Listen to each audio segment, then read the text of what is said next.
सारी दुनिया थम गई थी।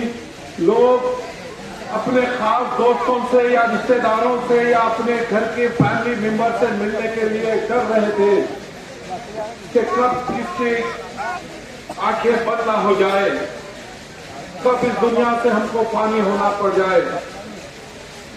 मगर ऐसे पुराशुभ दौर में ऐसे कई तंजीमें भी काम किए हैं धुलिया शहर में। रजाकाराना तौर पर कुछ नौजवानों ने भी यहाँ पर काम किया है, मगर सियासी वाबस्तगी को बालाए ताक रख के जो लोग इलेक्शन में हमारे दरमियान में आते हैं, वोट की भीख मांगते हैं, कभी हमने 5 साल तक किसी आमदार या खासदार को हमारी गली कूचों में नहीं देखा, मगर इलेक्शन का मौसम आता है तो ये तमाम लोग हमारे दरमियान में आके हमारे से हमदर्दी की बात करते हैं। मगर कोविड के दौर में कहां थे ये लोग, कहां गए थे? ये डॉक्टर फारूक शाह साहब थे, ये बजट से तशरीफ फरमा के जिम्मेदारान थे जो अपनी तरफ से कोशिश कर रहे थे जो लोग गरीब है उन तक अनाज पहुंचाया जाए, पानी दिया जाए या दूध का पाउडर दिया जाए। डॉक्टर फारूक शाह का भी नाम आता है उसमें कि ये शख्स ने भी अल्हम्दुलिल्लाह आपके दरमियान में रहते उस पुराशुभ दौर में आपके शर्म-ए-बाशारा करने की पूरी कोशिश की है। अभी दोस्तों, आज जो हालात है दुनिया के, आज मंजर इत्तेहादुल मुस्लिमीन के उम्मीदवार डॉक्टर फारूक शाह का मुकाबला वो शिवसेना का उम्मीदवार, वो आरएसएस का आदमी, वो आरएसएस का लीडर अनिल गोटे और एक बीजेपी का एक उम्मीदवार अनूप अग्रवाल, ये 2 आरएसएस के उम्मीदवार हैं। ये दोनों आरएसएस के हैं। अनूप अग्रवाल भी आरएसएस का है मगर बीजेपी का उम्मीदवार है। अनिल गोटे भी आरएसएस का है जिसके राज ताल्लुकात मोहन भागवत के हैं। ये 2 उम्मीदवार आरएसएस से वाबस्ता है। मुझसे ज्यादा ये शहनशीन का तशरीफ फरमा जितने सामाइन है, जो बुजुर्ग है, मुझसे अच्छी तरह जानते हैं कि इनकी वाबस्तगी आरएसएस से है। मगर ये लोग को जो अपने आप को सेकुलर कहते हैं, कल तक बाबरी मस्जिद की शहादत का ढंढोरा पीटने वाले इक़्तिदार की हवस ने इनको शिवसेना से भी दोस्ती करने का मौका फराहम किया है। इक़्तिदार हासिल करने के लिए उद्धव ठाकरे को चीफ मिनिस्टर बनाया गया है।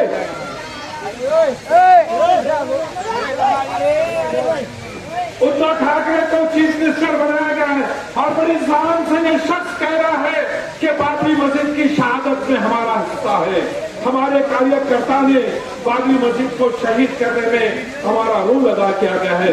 और फिर आज कांग्रेस, एनसीपी, समाजवादी पार्टी, ये तमाम उम्मीदवार की है आरएसएस के लिए, ये उम्मीदवार की आरएसएस के जो काम करता है आरएसएस से वाबस्ता है अनिल गोटे की तारीफ कर रहे हैं।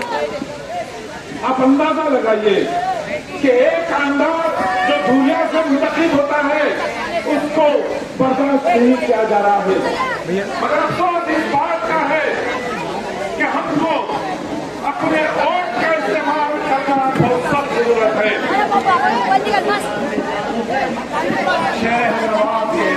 बेचारे तेरे अब हिंदू मुसलमान, असद बाबा है हमारे हैदराबाद की जान। पूरे हिंदुस्तान में इनकी अलग है पहचान। वहाँ के लोगों के दिलों के जैसा रोड़ा भी है साफ हिंदुस्तान में हैदराबाद। ये हमारा आमदार जो आपका हरदिल उम्मीदवार है डॉक्टर फारूक शाह साहब ने कांग्रेस 1300 करोड़ के काम धुलिया शहर में किए हैं। बताओ, उनकी आजादी से लेके 2019 तक आपके एरिया में कितने रोड का काम किया गया है जो लोग आज वोट मांग रहे हैं। कल मौलवीगंज में जलसा हो रहा था मगर अनिल गोटे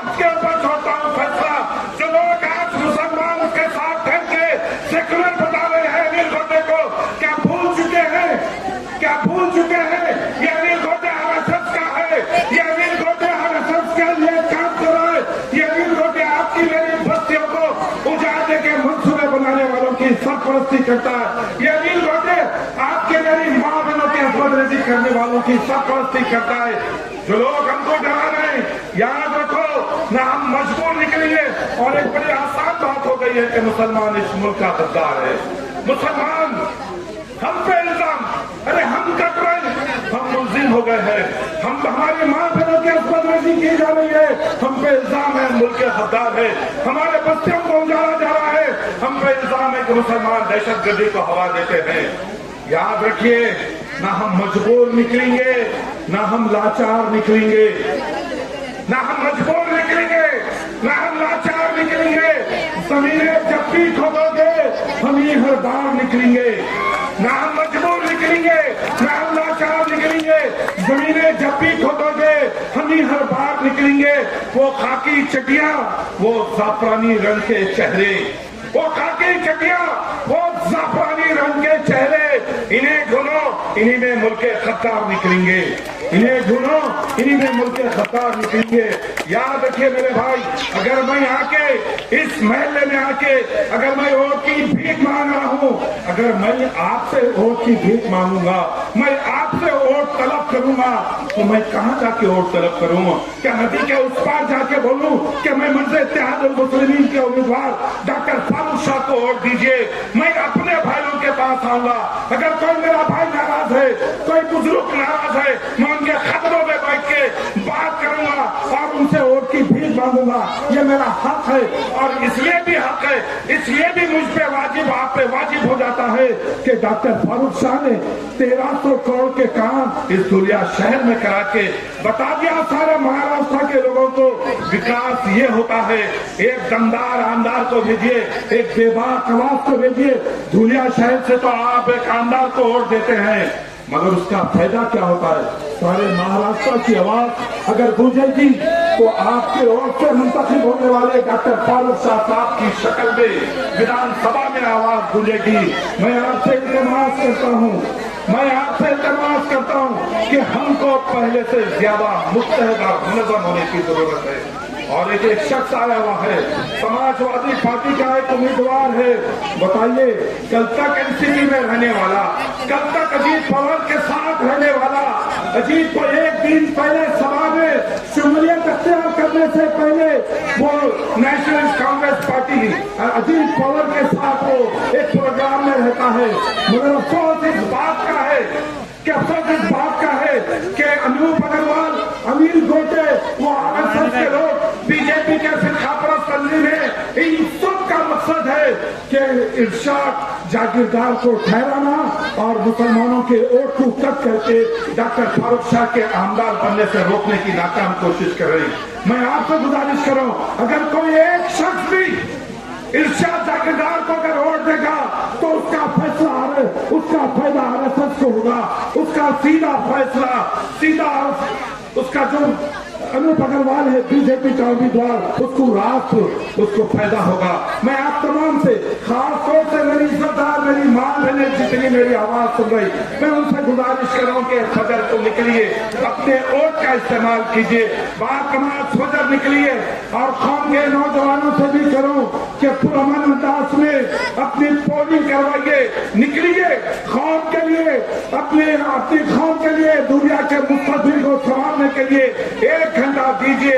अपने वोट का इस्तेमाल करते हुए डॉक्टर फारूक शाह को कामयाब कीजिए।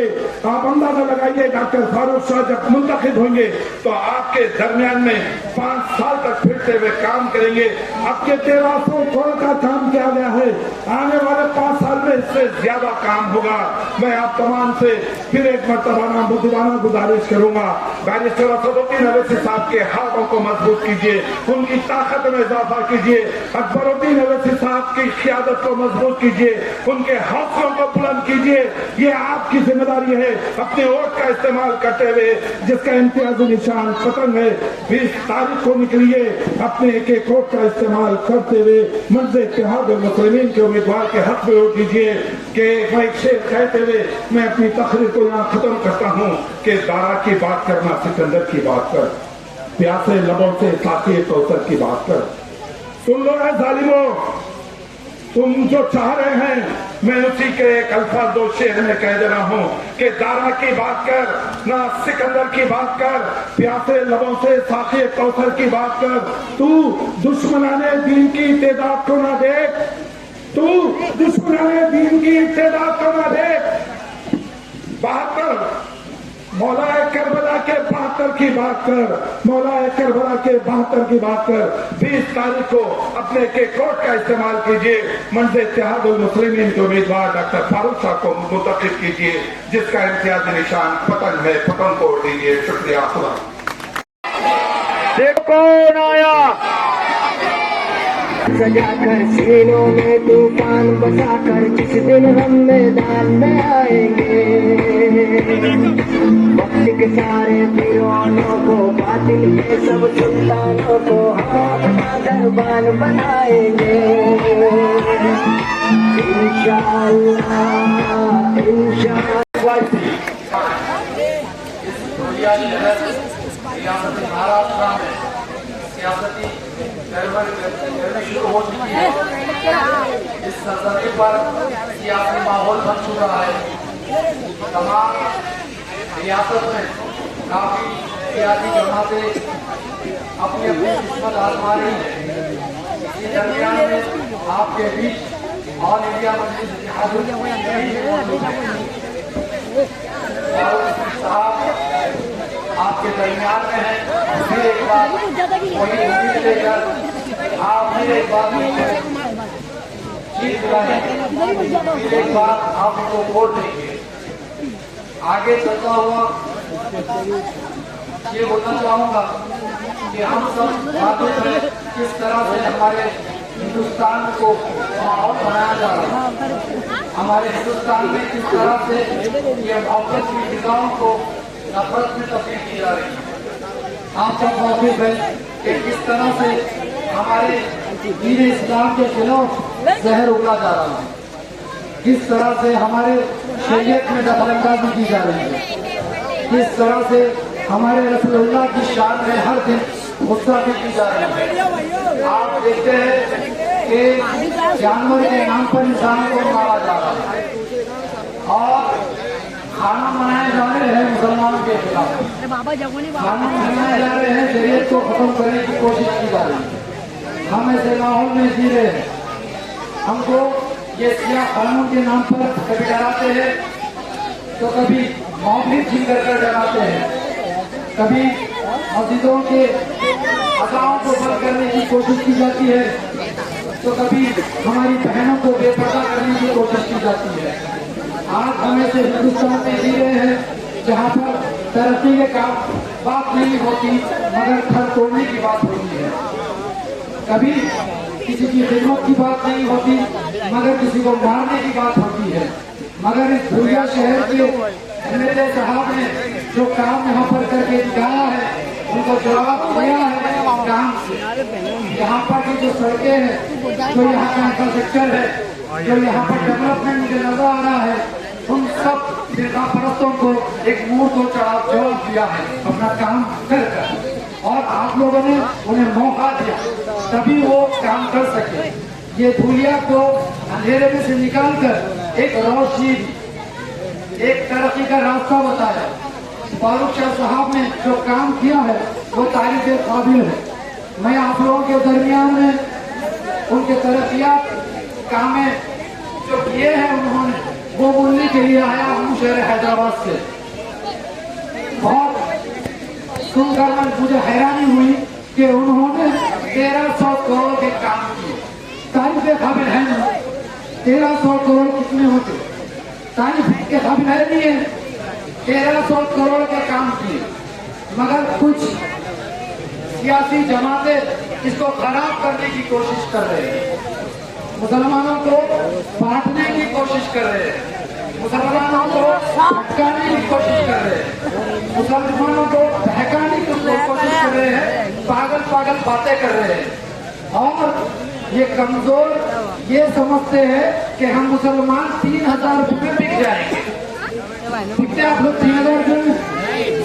क्या हमारा ईमान 3000 रुपये का है? कीमत है हमारे ईमान की, कुछ कीमत नहीं है। मगर ये नादान मुसलमानों के भेष में आ रहे हैं, मगर उनकी पैंट अगर उतार के देखेंगे तो आरएसएस की चट्टी नजर आएगी। ये हमारे दरमियान में हमको बांटने की कोशिश करेंगे मुसलमान, और फारूक शाह साहब को हराने की कोशिश करेंगे। मगर ये नादानों को नहीं पता कि वो फारूक शाह साहब सिर्फ 3 सालों में, कितने 3 सालों में, 2 साल तो कोविड था, 3 सालों का मौका मिला, मगर 3 सालों में उन्होंने 1300 करोड़ के काम किए। ये काम से खाली।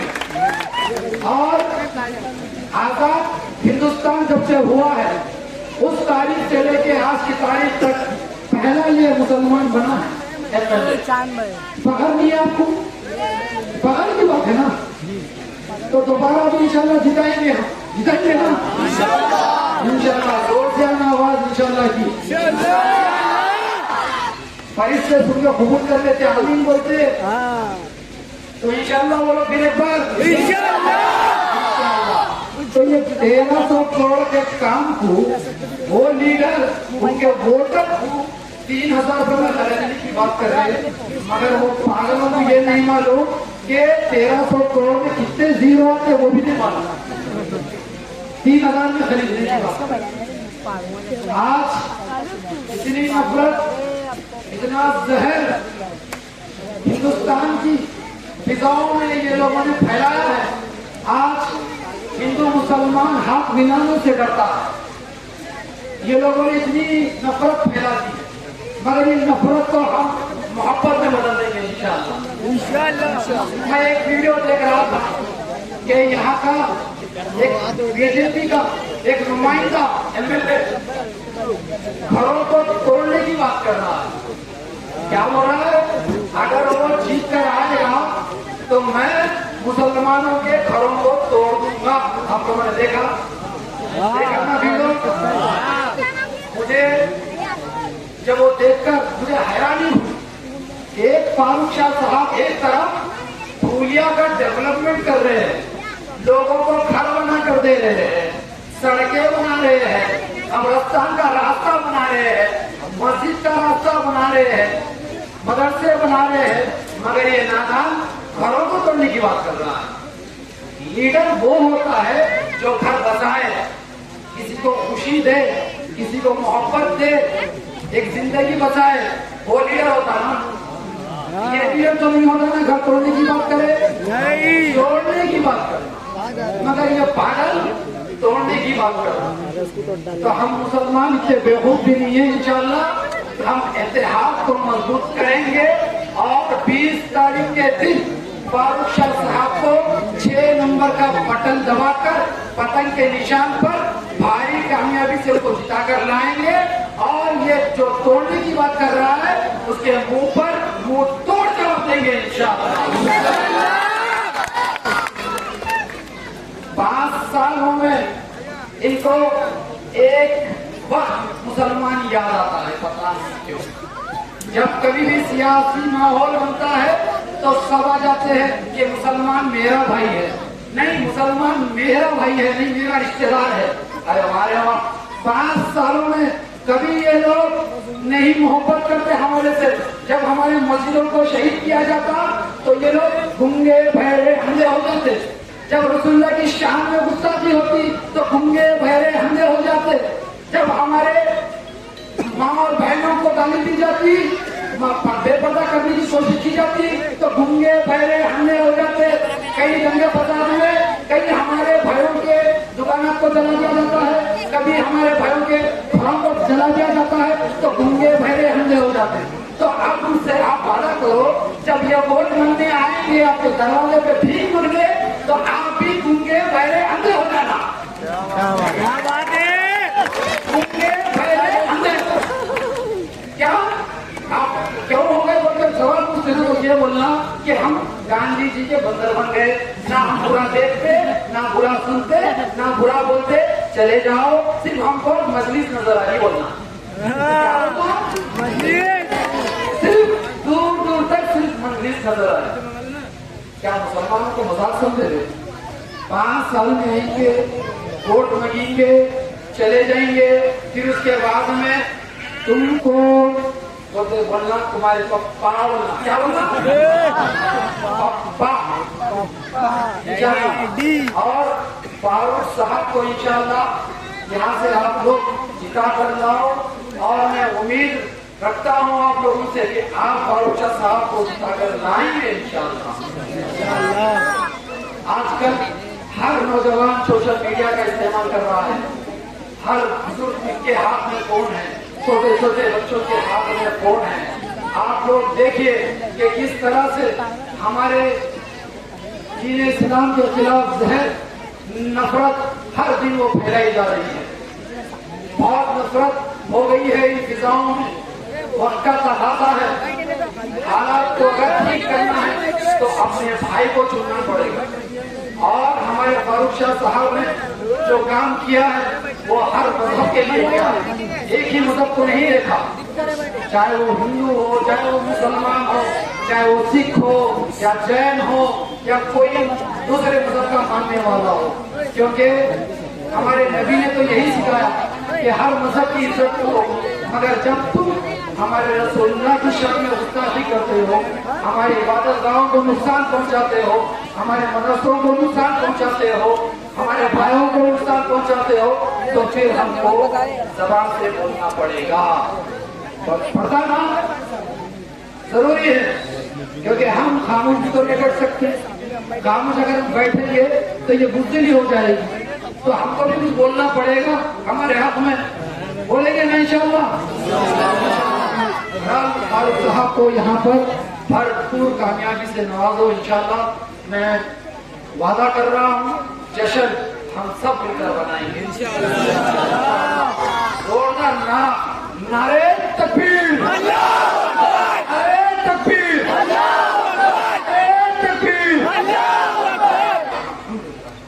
तशरीफ फरमा आली जनाब इज्जत माफ मेरे बड़े भाई इफ्तिखार मुन्ना शेख साहब, जिनकी सदारत में आज ये जलसा रखा जा रहा है, शकील अहमद साहब, आली जनाब सलीम शेख साहब, आली जनाब मुख्तार बिल्डर साहब, आली जनाब आसिम पहलवान साहब, आली जनाब यूसुफ हाजी साहब, आली जनाब मोहम्मद हुसैन साहब, अख्तर शाह साहब, मेरा तहे दिल से मैं शुक्रगुजार हूँ सिद्दीकिया ग्रुप के तमाम लोगों का, जिन्होंने ये प्रोग्राम यहाँ पे ऑर्गेनाइज कराया और हमें आपके सामने बात करने का मौका दिया। यहाँ पे बैठे हुए मेरे कौम के बुजुर्गों, मेरे नौजवान साथियों, फतेह पर्दा बैठकर सुनने वाली मेरी इज्जतदार माँ और बहनों, अस्सलाम वालेकुम व रहमतुल्लाहि व बरकातुहू। आज जलसा फिरदौस नगर में है और मैं एहसानमंद हूँ आपका, मशकूर हूँ आपका, ममनून हूँ आपका कि आपने 5 साल पहले जब मजलिस इत्तेहादुल मुस्लिमीन पहली बार आपके दरमियान में आई थी, आपने हम पर एतमाद दिखाया, मजलिस इत्तेहादुल मुस्लिमीन के उम्मीदवार को यहाँ से कामयाब किया। और मैं खास तौर से इस जलसे की तकरीर का आगाज करने से पहले आप तमाम के सामने ये गुजारिश करता हूँ कि मुफ्ती इस्माइल साहब को, जो हमारे मजलिस इत्तेहादुल मुस्लिमीन के उम्मीदवार है मालेगांव से, उनको हार्ट अटैक आया था और वो तेरे इलाज थे हॉस्पिटल में। आपके सामने एक गुजारिश करता हूँ कि आप मुफ्ती इस्माइल साहब के हक में दुआ करें कि अल्लाह ताला उनको जल्द सेहत दे और उनको भी मजलिस इत्तेहादुल मुस्लिमीन को मालेगांव से एक बड़ी कामयाबी अता फरमाए।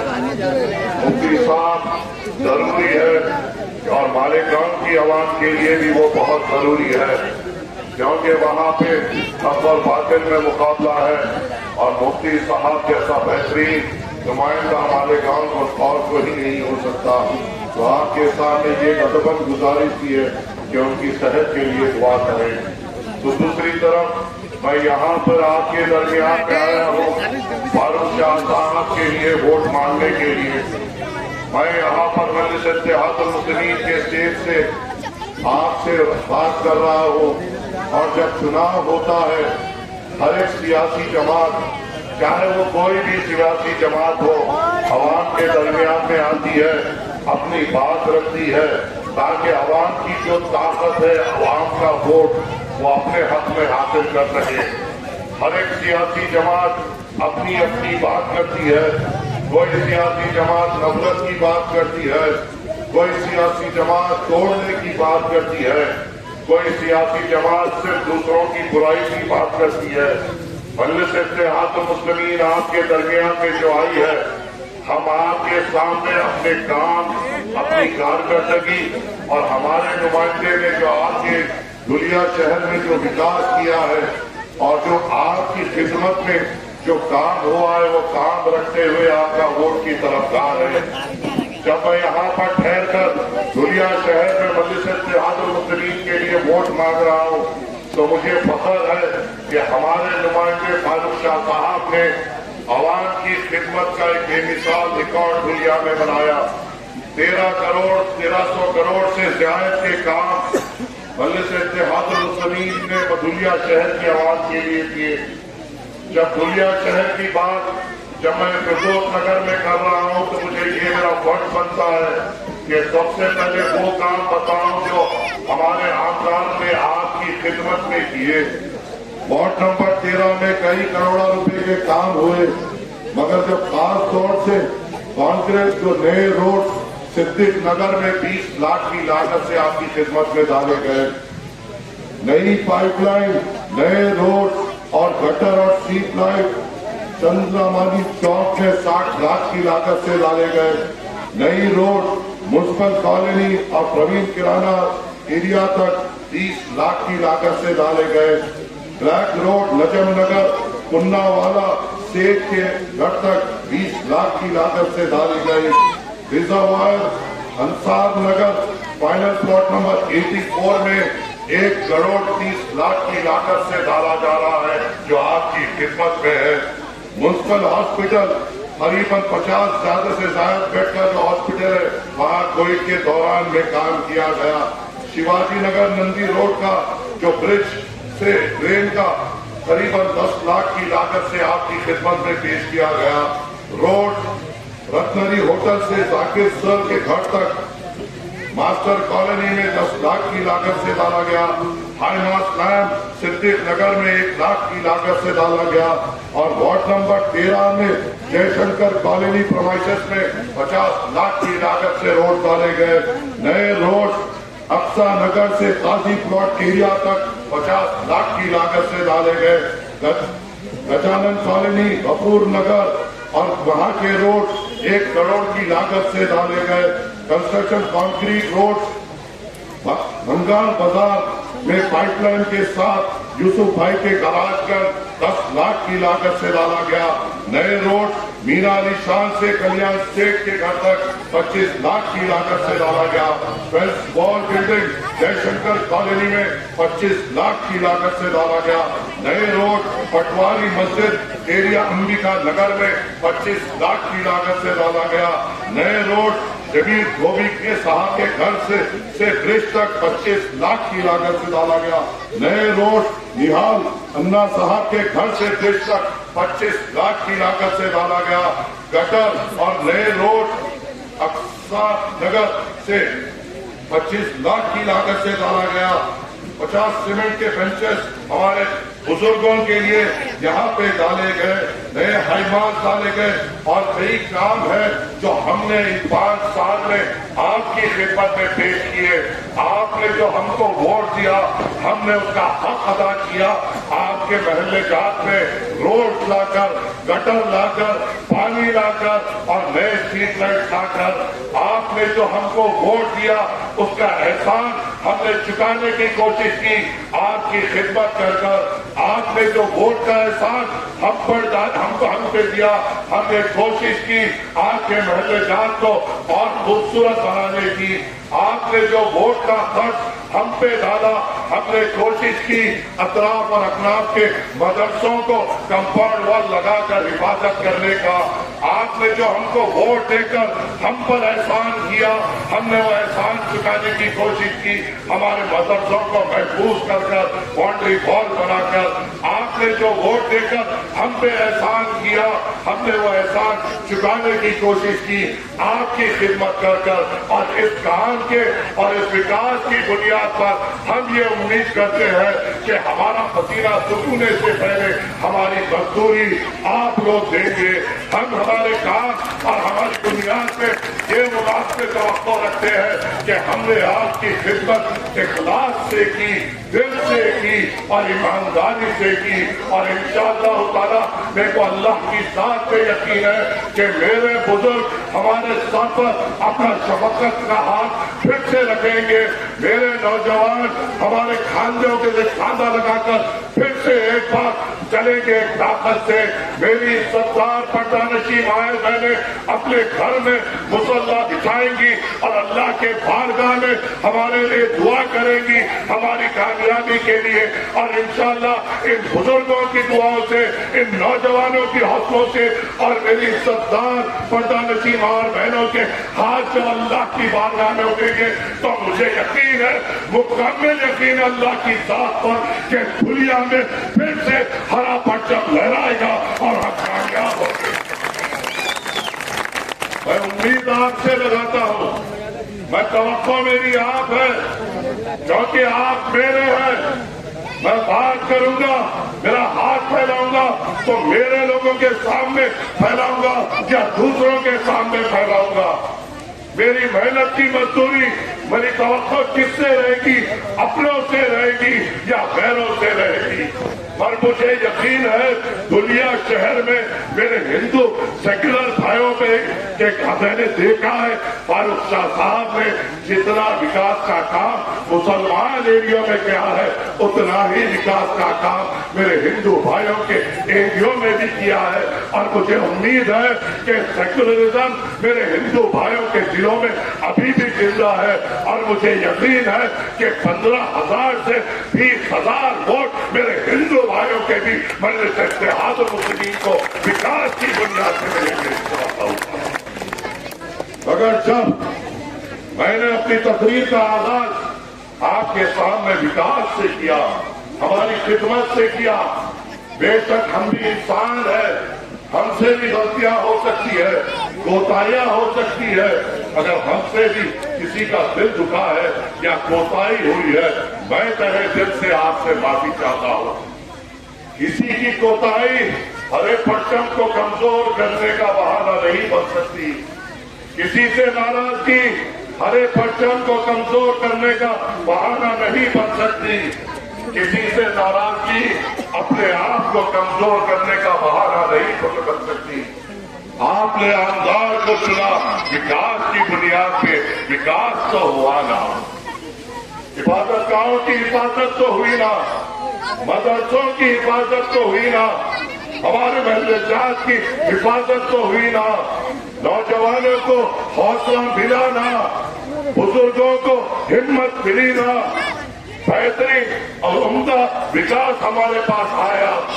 अच्छे स्कूल की बात हो रही है, अच्छे अस्पतालों की बात हो रही है, आरटीओ की बिल्डिंग भी दुनिया में आ रही है और होगा इंशाअल्लाह। जब आप एकजुट होंगे और मजलिस इत्तेहाद मुस्लिमीन को कामयाब करेंगे तो इंशाअल्लाह दुनिया में ऐसा विकास होगा कि दूसरे शहर दुनिया की मिसाल देते हुए कहेंगे कि विकास हो तो दुनिया के जैसा हो, इत्तेहाद हो तो दुनिया के जैसा हो।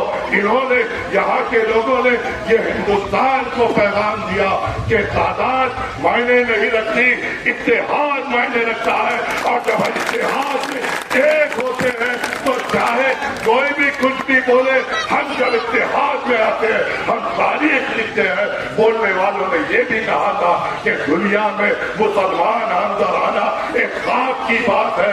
आज के इत्तेहाद ने उनको झूठा साबित किया और हमारे इत्तेहाद ने हिंदुस्तान को पैगाम दिया कि तादाद नहीं, इत्तेहाद मायने रखता है। ये है हमारा ताकत, ये है हमारा चलन। और ये है हमारा बेखौफ अंदाज। तो दूसरी तरफ जो हमारे मुखालिफिन हैं, जो हमारे खिलाफ आ रहे हैं, अस्पताल की बात कर रहे हैं, अच्छे स्कूलों की बात कर रहे हैं, इबादत गाहों की बात कर रहे हैं, चाहे वो हिंदुओं का कब्रिस्तान हो या क्रिश्चियनों का कब्रिस्तान हो, उनकी भी हिफाजत की बात हम कर रहे हैं और काम कर रहे हैं। तो बीजेपी के स्टेज से ये दरखेज कमजोर गुलाम क्या हमारे खिलाफ शहर नहीं कर रहे? क्या हमारे खिलाफ बात नहीं हो रही है? मेरे नौजवानों, यहाँ के बुजुर्गों ने, यहाँ के उलमाए इकराम ने और हमारी माओ ने क्या हमें कभी मजहब के नाम पर फर्क करना सिखाया? हमने हमेशा अपने आप को भी मजबूत किया और हमने सामने वालों को भी अपने भाई के तौर पे देखा, क्योंकि हम हमारे साथ साथ इस मुल्क से भी मोहब्बत करते हैं। मगर सामने वालों के स्टेज पे, खासकर भाजपा के स्टेज पे क्या हो रहा है? विकास की बात तो हो नहीं रही है, बात हो रही है तो हमारे कब्रिस्तानों की बात हो रही है, बात हो रही है तो हमारे मदरसों को बंद करने की बात हो रही है, बात हो रही है तो हमारे मसाजिद को बंद करने की बात हो रही है, बात हो रही है तो गरीब मुसलमानों के घरों पे बुलडोजर चलाने की बात हो रही है, बात हो रही है तो उनके स्टेजों पे लफ्ज़ जिहाद की बात हो रही है, बात हो रही है तो इस तरीके से बात हो रही है कि हमारे खवातीनों को किस तरह जान में फंसाया जाए। अरे सरखेज गुलामों, मोदी के भोंकने वाले फालतू कुत्तों, क्या तुम्हें विकास की बात करना नहीं आता? क्या सिर्फ तुम हिंदू मुसलमान की बात करना चाहते हो? तुम्हारी होश और अकल कब आएगी कि यहाँ पे मुसलमान भी हिंदुस्तान को चाहता है? हमारी वफादारी तो ये है कि हम जीते हैं छाती चौड़ा कर इस जमीन पे, और जब बढ़ते हैं किबला रुख होकर अपने आप पे हिंदुस्तान की मट्टी को गले लगाकर बढ़ते हैं। क्या हमारी वफादारी तुमसे बड़ी है? अरे फिर हमसे क्यों दुश्मनी, हमसे क्यों बुग़्ज़? क्या हम हमारे ये स्टेजों पे से कभी इंतजार की बात करते हैं? मैं तो ये कहता हूँ इंशाअल्लाह ताला फारूक शाह जीतेंगे, विकास जारी रहेगा। मुसलमान इलाकों में अगर एक रोड पड़ेगी तो मेरे हिंदू भाई के इलाके में भी रोड पड़ेगी। मुसलमान के इलाके में अगर गटर बनेगा तो मेरे हिंदू भाइयों के इलाकों में भी गटर बनेगा। हम हमारे इबादत गांव की भी हिफाजत करेंगे और तुम्हारे भी इबादत गांव की हिफाजत करेंगे। हम अपने लिए भी ठहरेंगे और तुम्हें भी जब जरूरत हो आवाज देना, ये तमाम फिरदौस नगर के बहादुर तुम्हारी हिफाजत के लिए आएंगे। ये हमारी तारीफ और तरबियत है। तो दूसरी तरफ इंतजार हो रहा है, विकास पे वोट मांगा। बीजेपी किस तरीके के फिरकावाना बयान आपके सामने रख रही है मैंने बताया। अब मुझे ये बताइए, ऐ मेरे बुजुर्गों, बहुत सारे यहाँ पे नौजवान बड़ी कम उम्र के हैं, शायद पहली बार भी वोट डाले। बड़े हमारे पहले जात में ये भी बात हो रही है, गोटे को वोट दो ने तो बीजेपी आए। क्यों दे भाई गोटे को वोट? इसलिए दे कि वालाचाही रोड पे 3 बार गोटे ने नारियल फोड़ा और रोड नहीं बना सका। इसलिए वोट दे कि वो हमारे महल्ले जात में कभी नहीं आया। इसलिए वोट दे कि उसने वंदे मातरम की तारीफ की। इसलिए वोट दे क्योंकि वो उसने अपनी जबान से हमको कहा कि तुम हिंदुस्तानी नहीं हो, पाकिस्तान चले जाओ। क्या उसने ये बात नहीं कही? क्या उसने हमको ये नहीं कहा कि तुम इस सरजमीन के नहीं हो, पाकिस्तान के हो, पाकिस्तान चले जाओ? तो वो कौन लोग हैं जो हमारे दरमियान में आकर उसकी तारीफ कर रहे हैं, जिसने हमें पाकिस्तान जाने को कहा, जिसने ऐवान असेंबली में उठकर वारिस पठान को कहा कि तुम्हें ये नारा लगाना पड़ेगा, नहीं तो पाकिस्तान जाना पड़ेगा। अरे क्या ये लोग कांग्रेस का निकाब पहनकर या उद्धव ठाकरे का निकाब पहनकर आए तो क्या सेकुलर हो गए? यहाँ पे ठहरे हुए तमाम बुजुर्गों, चलिए मैं आपसे सवाल करता हूँ, ऐ मेरे नौजवानों, सवाल करता हूँ, दिल पे हाथ रख के बोल दो कि वोटों के दिल में हमारी कौम के लिए हमदर्दी है? तो किस बुनियाद पर उसका वोट दे? किस बुनियाद पर उसके सरदेश गुलाम और उसके दलाल हमारे बीच में आके कह रहे हैं कि उसको वोट दे? इसलिए वोट दे कि उसके दिल में हमारे लिए हमदर्दी रही। इफ्तिखार भाई, अगर मैं गलत कह रहा हूं तो आप उठकर कहते क्या वोटे ने अपने घर के दरवाजे से हमारी इज्जतदार पर्दानशी माँ और बहनों को ये कहकर नहीं भेज दिया था कि तुम्हारे वोटों की जरूरत नहीं? क्या उसने नहीं कहा था?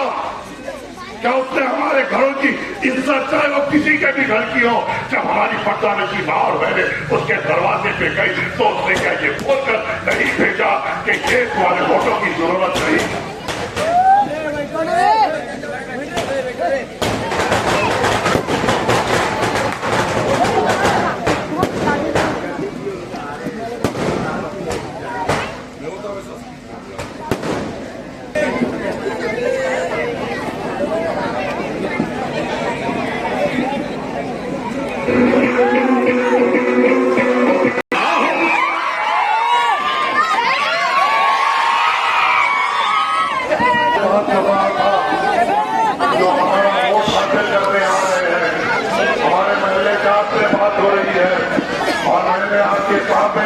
हालात रखे तो उसने बात की है।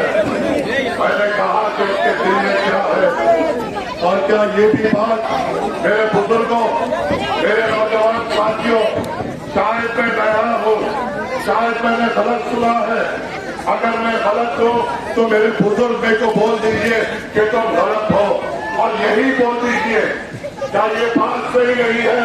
जब हमारे दुनिया के कुछ जिम्मेदारों ने गोटे के पास जाकर ये कहा कि हमारे कब्रिस्तानों की हकबंदी होनी चाहिए, हमारे कब्रिस्तानों की हिफाजत होनी चाहिए, एक दीवार उठनी चाहिए, तो उसका जवाब ये था, क्यों था? क्या तुम्हारे लोग खबर में से उठ के भाग जा रहे हैं तो वहां पे दीवार उठाने की जरूरत है? जब पानी के लिए उसके पास गए, जो ये आज लाली आज सेकुलर जमाते अपनी सेकुलरिज्म का टोला लेकर आ रहे हैं, पानी के पास उसके मसाइल लेकर गए तो उसने क्या ये नहीं कहा कि तुम जुम्मे में एक बार नहाते हो, इतनी पानी की क्या जरूरत है तुम्हें? और जब ऐसे लोग ऐसी जहरियत और ऐसा जहर लेकर हमारे दिल में आते हैं, हमारे दरमियान में आते हैं, तो इनको जवाब देना हमारा काम है। अरे मेरे भाइयों बुजुर्गों, अरे मेरे नौजवान साथियों, आज ये गठबंधन किसका है? ये गठबंधन शरद पवार का है, कांग्रेस का है, उद्धव ठाकरे का है। क्या उद्धव ठाकरे की हिम्मत है कि आपके महल्ले जात में आके बयान कर सके? क्या आप उसको आकर सेकुलरिज्म के नाम पर अपने महल्ले जात में बयान करने देंगे, जिसने ये कहा था अपने बयान में कि जब 6 दिसंबर को अल्लाह के घर की शहादत हुई, सिर्फ सैनिकों ने किया, और मुझे फख्र है कि हमने मस्जिद को गिराया। तो हमारी मस्जिद की शहादत करते हैं। आज वो अगर सेकुलरिज्म का चोला फेंक कर आए तो क्या हम आयत बंद कर ले? क्या हम को ये नहीं देखना है कि इन्होंने हमारे साथियों में कितने खंजर डाले, इन्होंने हमारे खिलाफ क्या क्या बोला? तो एक तरफ फारूक शाह है जो आपके सामने विकास रख रहा है, एक तरफ दामर चोर है जो सिर्फ उनको मुसलमान कर रहा है, और एक तरफ ऐसा इंसान है, एक तो जमीन पर तो दूसरा शमशान में है।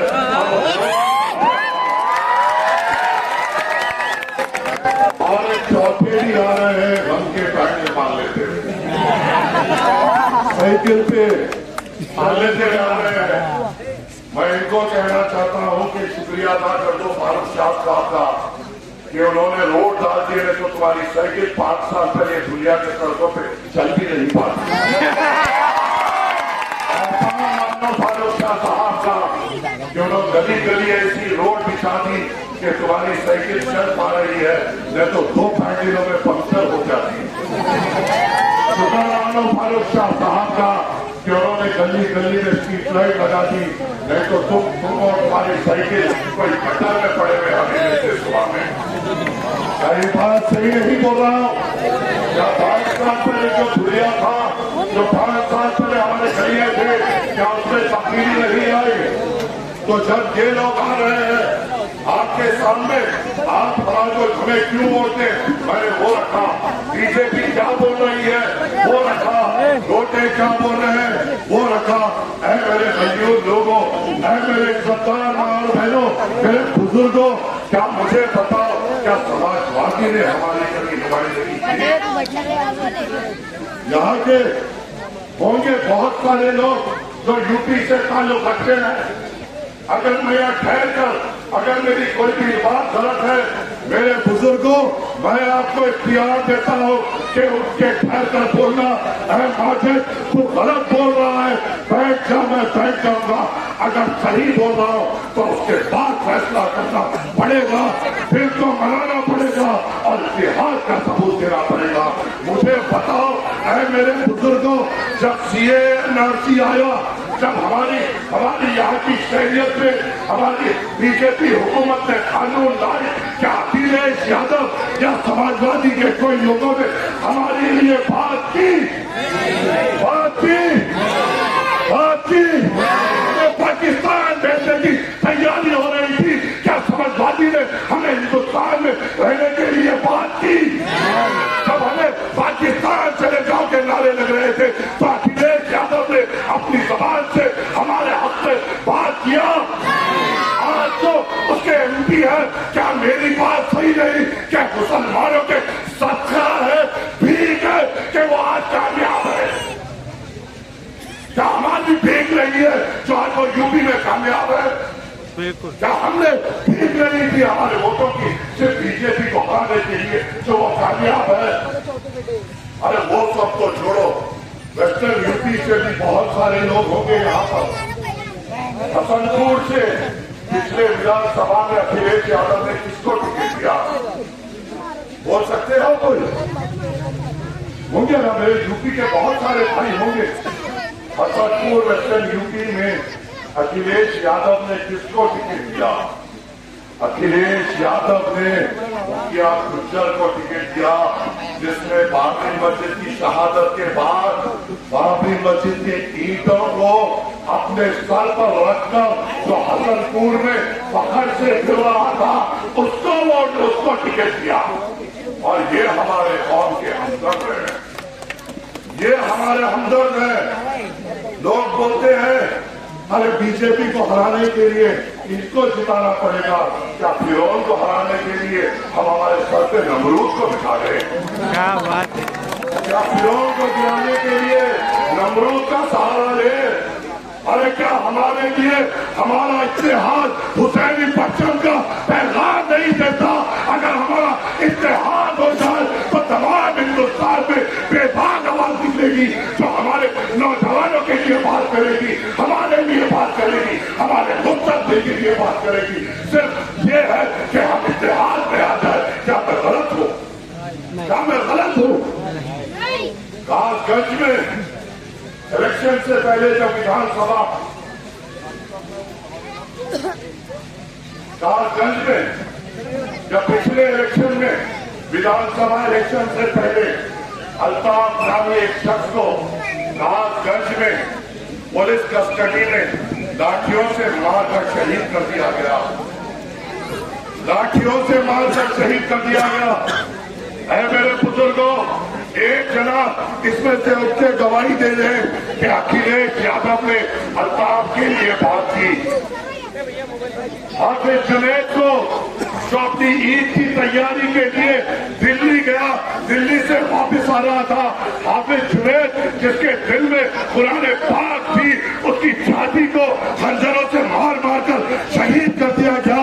उसके बाप की कोख उजाड़ दी गई, उसके बाप के कांधों पे दुनिया का सबसे बड़ा बोझ डाल दिया गया। क्या अखिलेश यादव ने उनके आंसू पोंछे? अखलाक को गोश्त के नाम पर मारते हुए उसके घर के बच्चों को यतीम कर दिया गया, उसकी बीवी को बेवा कर दिया गया। क्या अखिलेश यादव ने उस बेवा के आंसू पोंछे? अरे मैं बोलता हूं सीए पे अगर कोई बात करता है तो असदुद्दीन अवैसी, एनआरसी पे कोई बात करता है तो असदुद्दीन अवैसी, दादरी पे कोई बात करता है तो असदुद्दीन अवैसी, सीए एनआरसी पे कोई बात करता है असदुद्दीन अवैसी, बाबरी पे कोई बात करता है असदुद्दीन अवैसी, जानवादी पे कोई बात करता है असदुद्दीन अवैसी, जुनैद पे कोई बात करता है असदुद्दीन अवैसी, अखलाक के घर को जाकर उनके घर को हिम्मत देता है असदुद्दीन अवैसी, तारिक अंसारी को झारखंड में झाड़ से बनकर मॉब लिंचिंग करी जाती है, उसकी आवाज बनता है असदुद्दीन अवैसी। वक्त कोर्ट में वक्त के खिलाफ भी बिल लाते आ जाता है आपकी नुमाइंदगी असदुद्दीन अवैसी। शरीयत पे जब अदालत की जाती है उस पर ठहर के बात करने वाला असदुद्दीन अवैसी। अखिलेश कहाँ है, उद्धव कहाँ है, लालू कहाँ है, राहुल कहाँ है, जो हमारे कौम के हमदर्द है? कहाँ है ये लोग? कहाँ है? क्या मैं गलत बोल रहा हूँ? क्या आपके सामने भड़काऊ भाषण कर रहा हूँ? क्या मैं हकीकत आपके सामने नहीं रख रहा हूँ? और मैं बात करूं तो मैं किसके सामने बात करूं? अगर मैं मेरे दिल की तकलीफ बयान करूं तो मेरे कलमा दो भाइयों के अलावा किसका रहूं? मेरी दिल की तकलीफ सिवाय आपके किसके सामने बयान करूं? मेरे जो जिस्म पे जो जख्म है वो किसको बताऊं आपके अलावा? मेरी जो तकलीफ है, मेरा जो खून बह रहा है आपके अलावा उसको किसको जताऊं? कौन है मेरा सिवाय आपके? अल्लाह ताला ने दुनिया में आप भी तो रखा है हमारे लिए। हम बात करें तो आप ही के सामने बात करेगा। और करीबन 40 मिनट से बात कर रहा हूं। क्या मैंने मेरे हिंदू भाइयों के खिलाफ कोई बात की? क्या मैंने ये कहा अगर फारूक शाह जीत जाएगा तो हम हमारे हिंदू भाइयों को सताएंगे? क्या मैंने ये कहा अगर फारूक शाह जीत जाएंगे तो खुदा हम उनके इबादत गाहों को रोकेंगे?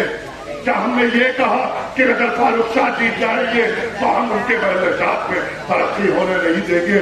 अरे हमारी तालीम यहाँ के उलमाए किराम ने, हमारे बुजुर्गों ने, हमारी माओ ने हमें तालीम ये दी है कि मजहब की बुनियाद पे फर्क मत करो।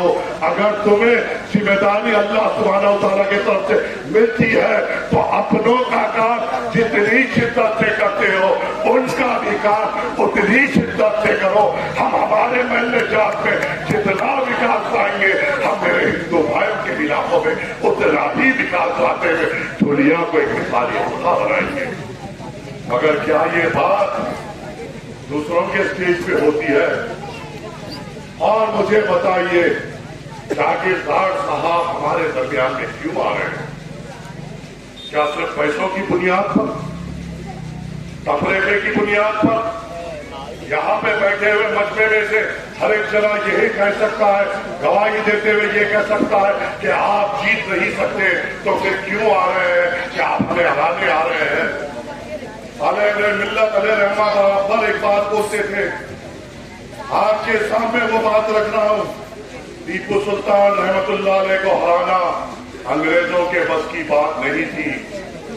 सिराजुद्दौला को हराना अंग्रेजों की बस की बात नहीं थी।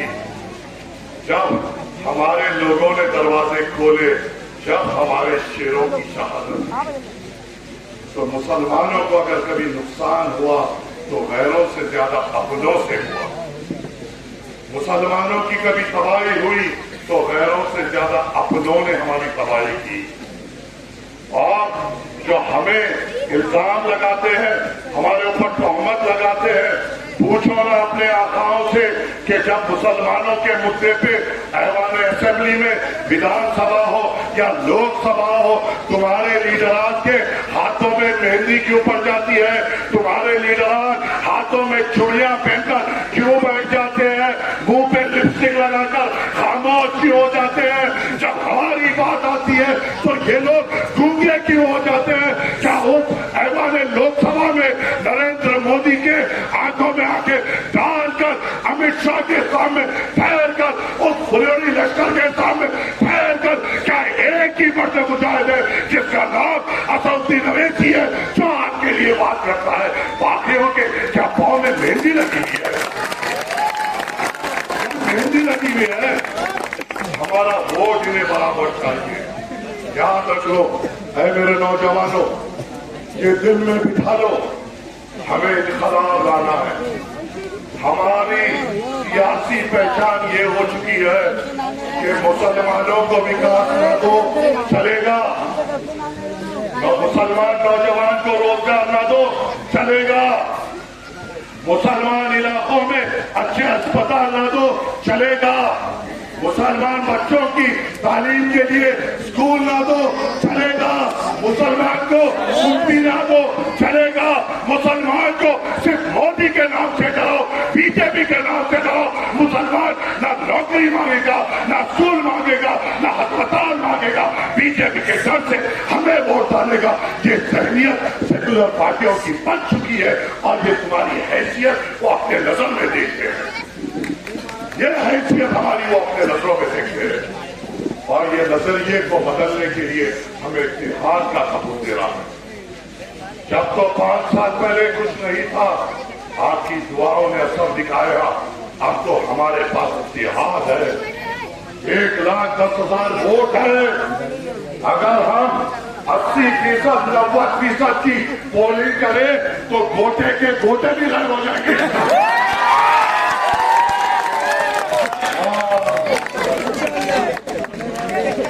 माफी चाहता हूं और अनुप का तो ये हाल है, जो जिस चीज की चोरी करता था डांगोट चोर, शक्ल भी ऊपर वाले ने डामर की ही दी है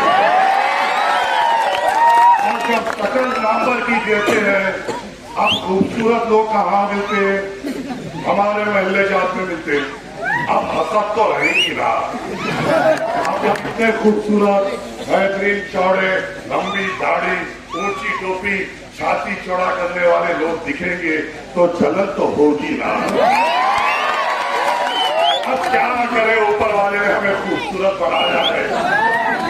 अब तुम्हें तो डामर बेचना है, तुम्हें हिंदू मुसलमान करना है, तुम्हें लव जिहाद करना है। अरे तेरी किस्मत अच्छी है कि वहीं पे फतवा कर रहा है, कभी भी यहाँ के नौजवान के हाथों में नहीं आना। मैं डामर की रोडों में मिलाकर डामर बना देंगे। यहाँ के जज्बे की बात नहीं, और मैं फिर से कह रहा हूँ, मैं उसे कह रहा हूँ जिसने हमारे खिलाफ है चुकला, मैं उस शख्स को कह रहा हूँ जिसने हमारे घरों को उजाड़ने की बात की। मैं कोई समाज के खिलाफ ना था, ना हूं, ना रहूंगा, मगर मैं उनका गिरफ्तार बराबर पकड़ूंगा और मौका आया तो धूल भी चटाऊंगा जो मेरी कौम के देते हैं और हमें कमजोर समझते हैं। पाउडर यहाँ भी मौजूद है, यहाँ भी मौजूद है, अनुप भी एक पाउडर है। छकेंगे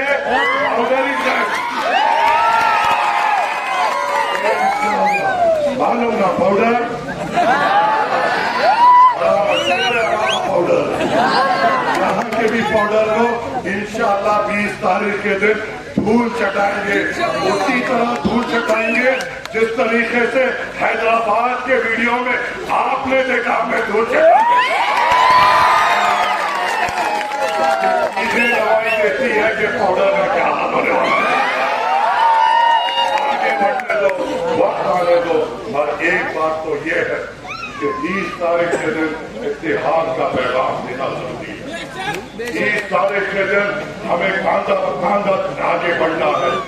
20 तारीख के दिन मेरे बुजुर्गों आपसे तवक्को रखता हूँ, आपसे गुजारिश करता हूँ, आपसे ये उम्मीद रखता हूँ कि 20 तारीख के दिन आप हमारे रहबर होंगे, 20 तारीख के दिन आप आप निकलकर बाहर बैठेंगे, नौजवानों को तरगीब देंगे कि निकलो, वोट डालो, चाहे उस दिन हमारा इम्तिहान का दिन है, खाना देर से हो जाए कोई बात नहीं, खाना ना हो कोई बात नहीं, धूप तेज हो कोई बात नहीं, शिद्दत की हो कोई बात नहीं, पसीना निकले कोई बात नहीं, वहशत हो कोई बात नहीं, हुसैनी परचम, हरे परचम और पतंग को बुलंद करना है इंशाअल्लाह।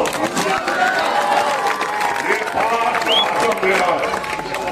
और खुदा ना खास्ता अगर घर में 10 वोट है तो 10 के 10 पढ़ना जरूरी है। एक वोट ये बोल के छूट गया कि घर में पकवान करना था या मेहमान आ गए तो वो एक वोट का फायदा बीजेपी को होगा। कोई दावत आ गई और हम चले गए और हम हमारा वोट इस्तेमाल ना कर सके, वो एक वोट का फायदा बीजेपी को होगा। अगर कोई भटक रहे हैं उनको गले लगा दीजिए। मैं आपको कह रहा हूं, अगर कोई भटके हुए हैं और दूसरों के तरफ राग़िब है, मैं तैयार हूं, आमदार हूं। मत सोचिए इस हरे परचम के वास्ते अगर मुझे आके उनके कदमों में गिरकर मैं अगर उनको मनाना पड़े तो इस इतिहाद के लिए, इस हरे परचम की बुलंदी के लिए मैं अपने आप को भी गिराने तैयार हूं, पर अपने आप का इतिहाद को टूटते हुए नहीं देख सकता। ऐसे लोग तमाम लोग हमारे साथ जुड़े हुए कोशिश कर रहे हैं। हम भी यहाँ पे 10 दिन से हैं, हमारी जिम्मेदारियां भी हैदराबाद में है, सब छोड़ छाड़ कर आपकी कामयाबी के लिए लगे हैं। हमारी यही जुस्तजू है कि यहाँ पे हमारा इतिहाद मजबूत हो। हमारी यही जुस्तजू है कि यहाँ से एक मुसलमान आमदार कामयाब हो जो ऐवान असेंबली में या विधानसभा में जाके हमारी बात कर सके। अगर महाराष्ट्र में अगर मजलिस इत्तेहादुल मुस्लिमीन के 3-4 एमएलए हो तो क्या होगा आप खुद जानते हैं। सामने वालों की तादाद अगर 100 हो तो ये 4 और 100 पे भारी पड़ेंगे। अगर सामने वालों की तादाद 200 हो ये 4 और 200 पे भारी होंगे। ये 4 आपकी बात करेंगे, आपके इलाकों की हिफाजत की बात करेंगे, हमारी इज्जतदार पर्दानशी माहौल बहनों की बात करेंगे, हमारी तालीम को बेहतर करने की बात करेंगे, हमारे महल्ले जात में अच्छे अस्पताल की बात करेंगे, हमारे रोजगार की बात करेंगे, हमारे महल्ले जात की की बात करेंगे। और दुनिया वालों, आपकी जिम्मेदारी तमाम महाराष्ट्र के मुसलमानों की है। महाराष्ट्र का मुसलमान जहां पे मजलिस इत्तेहादुल मुस्लिमीन नहीं लड़ रहा है, आपके तरफ आस लगाकर बैठे हुआ है कि दुनिया वालों हमारे पास तादाद नहीं है, मजलिस यहाँ से नहीं लड़ रही, पर हमें तुम पर यकीन है कि तुम मजलिस इत्तेहादुल मुस्लिमीन को कामयाब करोगे। तुम हमारे विधानसभा में एक ऐसे शेर को भेजोगे जो हम तमाम की बात करेगा, हम तमाम के लिए उठेगा और हम तमाम के लिए लड़ेगा। आपसे उम्मीद है, आपसे तवक्को है, और हैदराबाद हो या हिंदुस्तान हो सब आपके तरफ देखेंगे। याद रखो है मेरे नौजवानों, अगर सामने वाले जब आते हैं, पुराना खासा बहुत सारे फसादात हमने देखे हैं। किसी ने ये देखकर नहीं मारा कि ये शाह है या भारी है या सैयद है या शेख है। किसी ने ये देखकर हमारे घरों पे हमला नहीं करा कि सुन्नी का घर है या तबलीगी का घर है या शिया का घर है या दूसरों का घर है। जब भी हम पर हमला हुआ, हमारा नाम देखकर ये सोचकर मारा कि ला इलाहा इल्लल्लाह मोहम्मद रसूलुल्लाह पढ़ने वाले। जब सामने वाले हमें निस्तो नाबूद करने आते हैं और हमारे बीच में फर्क नहीं देखते, तो हमें क्या मिली जो हम अपने आप में फर्क देखें। क्या कलमे की बुनियाद पे हम एक नहीं हो सकते? क्या इत्तेहाद की बुनियाद पे हम एक नहीं हो सकते? क्या अपने कौम की बुनियाद पे हम एक नहीं हो सकते? कि महाराष्ट्र में एक मुसलमान ईमानदार उस विधानसभा पहुंचाने के लिए हम एक नहीं हो सकते? क्या इन तमाम ख्वाबों को मुकम्मल करने के लिए हम 20 तारीख की एक दिन की तकलीफ नहीं उठा सकते? तमाम मुसलमानों की महाराष्ट्र में बेबाक आवाज बनाने के लिए क्या हम एक दिन भूखे नहीं रह सकते? तमाम महाराष्ट्र के इबादत गाहों की एक बेबाक आवाज बनाने के लिए हम एक दिन की शिद्दत की धूप बर्दाश्त नहीं कर सकते। क्या हम महाराष्ट्र में तमाम हमारे मदारिस, कब्रिस्तान और हमारी इबादत गाहों की हिफाजत के लिए एक दिन की तकलीफ नहीं उठा सकते? क्या हम वो कौम नहीं है जिसे कहा जाता है कि ये जिंदा कौम है? क्या हम वो कौम नहीं है जिसकी तारीख ये बताती है कि हमने तादाद पे नहीं, हिम्मत से और अल्लाह पे तवक्कल करते हुए ऐसे मैदान जंग को पता किया जो कोई सोच नहीं सकते? तो दुनिया क्या है? तो दुनिया क्या है? अगर मेरे बुजुर्ग ठान ले, मेरे नौजवान ठान ले, मेरी पर्दानशी माँ और बहनें ठान ले और अल्लाह की मदद हम पर आ जाए, तो कौन हमें हरा सकता है? कौन हमें शिकस्त दे सकता है? कोई सोच भी नहीं सकता। ना घोटे, ना डांगर चौक, ना बंके खाए। जागीरदार साहब, फिर से आपसे गुजारिश करता हूँ, बेशक आप इस इलेक्शन में आए हैं ना जीतने के लिए, अपनी जागीर को बढ़ाने आए हैं।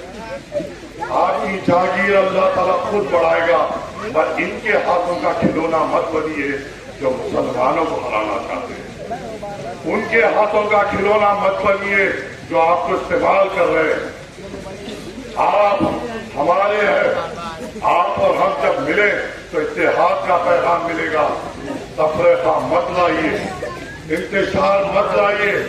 बड़ी मुश्किलों से इत्तेहाद बनता है, बड़ी मुश्किलों से ये मुट्ठी बनती है। इस मुट्ठी को मुट्ठी रहने दीजिए ताकि हम बातिलों का मुकाबला कर सके। इसको खोलिए मत और हमें कमजोर करने की मत कोशिश करिए। और आपसे तवक्को है कि इन चीजों को पहचानेंगे। 20 तारीख के दिन हमारा इम्तिहान है, 20 तारीख के दिन हमारी आजमाइश है। चुनाव नहीं है, इम्तिहान है, आजमाइश है। और मुझे यकीन है फिरदौस नगर के बहादुरों पे, मुझे यकीन है फिरदौस नगर के जियालों पे कि आप 100% पुलिस इंशाअल्लाह ताला 20 तारीख के दिन करके बताएंगे। क्या करेंगे ना आप? क्या करेंगे ना आप?